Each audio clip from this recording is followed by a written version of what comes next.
کور ته تشریف بیبي ته وایي کور کې څه شته د خوراک. نبی علیه الصلاۃ والسلام ډېر په تکلیف دی، ډېر زیات په تکلیف، اوبه نشته، خوراک نشته، او نبی علیه الصلاۃ والسلام کینی هم نه، په خپله باندې لګیا دی، په لښکر باندې ګرځي، په خندق کې کار کوي. هغې ورته وایي یو د بزې بچی دی، مرغومۍ چې ورته یو مرغومۍ دی او سلک غونډه کې غنم دی، نو داسې وکړه نبی علیه الصلاۃ والسلام ته ووایه چې نورو خلکو ته نه وایي، صرف د ځان سره یو ملګری دوه روان کړي او راولي درې څلورو کسانو خوراک پوښي دې نه سیوا نه کړي.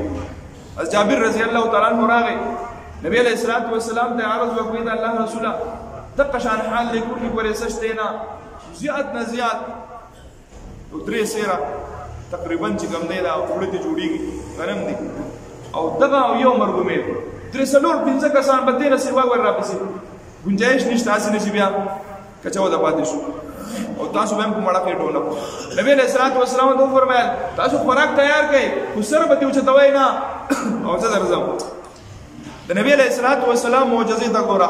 نبی علیه الصلاۃ والسلام جابر رضی الله عنه لاړو او مرغومۍ حلال کو او هغه دیچکي ته ور واچو او هلته ډوډۍ پخېږي. نبی علیه الصلاۃ والسلام تشریف راوړو. جابر رضی الله تعالی عنہ چې کله وکړه چې میلمانه خو را روان دي خو یو دوه نه دي، ټول لښکر را روان دي، 3000 کسان دي، کور ته زر رانه بیبي ودې ما خبره به ته کړې وې کنه مو ته ویلې دي ها بس ټیک شو چې تا نبی علیه الصلاۃ والسلام ته ویلې دي نو بس بیا فکر خبره نشته. او جابر رضی الله تعالی عنہ وایي زه حیران شوم، زه عجیبه حیران شوم، نبی علیه الصلاۃ والسلام په خپل لاس مبارک باندې سالن نه وباسي او پلیټونو کې په کاسو کې اچي او په صحابو یې تقسیمه راځي خورای روټه ورکه وي حد تر دې چې دریو زرو کسانو په خېټه باندې خپه ماړل شو او چې کله دا ټول ماړل شو نبی علیه الصلاۃ والسلام په خپل باندې وخوړه و چې کله دا میلمانه لاړه رخصت شو نو امام بیبي ته وی چې ته په دې کټوي ګوره د کټوي کې وګوره چې سبا کې پاتې دي کنه چې کلم د کټوي نه سر اوچت کو و یو بوټي ته هم نو کم د سره کمې نه دی راغلی دا د الله د نبی معجزه ده.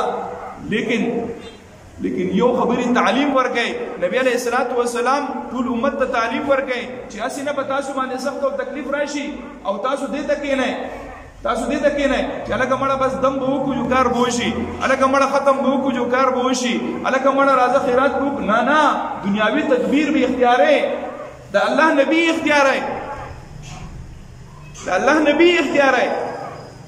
ولې ته هغه نه اوچتې؟ ولې نبی علیه الصلاۃ والسلام دا معجزه ښودی شوه؟ ولې نبی علیه الصلاۃ والسلام دا معجزه نه شوه ښودی چې دې کافرانو طرف ته یو پوک کړی وی غونډ به مړه وی؟ لیکن نه، دنیا دارالاسباب دی، دې دنیا ته راغلی اسباب به اختیارې لیکن یقین به نه ساتي. او زموږ دلته ماشاءالله زبردست پیران دي، ځکه نه کله خبره کوم نه ملګري خان زبردست پیران دي، پیر صاحب ناست دی او بھائی د هر سهل وسره موجود دی. دشمن کو زیر کر دے گا، بس دشمن به چې کوم دی خوار وزاري بس صرف په یو ساخ باندې. ولې دا ساخ د نبی علیه الصلاۃ والسلام سره نه و؟ کته د نبی علیه الصلاۃ والسلام نه ډېر پوهه په یو تعویذ باندې ما عاشق ستا په خپو کې پروت دی، ډېر ښکلی کار دی ماشاءالله. عاشق به راځي او ستا په خپو کې به دلته پروت ولې ډېر خو دی. نبی علیه الصلاۃ والسلام د انسانانو ذهنونه اعمالو طرف ته راوستي دي، د دې څیزونه یې وړي دي چې یاره تاسو چې کوم دی تعویذونه کوئ، کوډې منترې کوئ، ساختونه کوئ، د دې څیزونه یې لرې کړي دي. دنیاوي اسباب اختیار کا او نتیجه په الله باندې پرېږده. خو دنیاوي اسباب نه اختیار وم، یو سړی راغی او ګاډۍ کولاو پرېښودو او چابي به کې پرېښوده ماشاءالله او دی وایي چې بهي زه خو د الله کور ته نه وځم، جومات ته نه وځم او حفاظت به الله کوي. نو سم خیال دا بېوقوفه دی که هوښیار دی؟ دا بېوقوفه دی. ګاډۍ ته لکه څونه چې حفاظتي اقدام دی هغه وکړه او د هغې نه بعد بیا ووایه چې یاره د الله په حواله. نو دنیاوي اسباب به اختیارې دته د حکم دی. یقین به خپل ساتي د چا په ذات باندې؟ د الله په ذات باندې چې حفاظت به الله کوي لیکن ته به هم څه ذهن چلې. دا دی غزوه احزاب انشاءالله کې به موږ مزید تفصیل به بیان. یو ملګري سوال کړی دی دا بیانو بس بیا انشاءالله مسؤلیت کوو. ملګری سوال کړی دی تیر شوی جمعه باندې ملګری کړو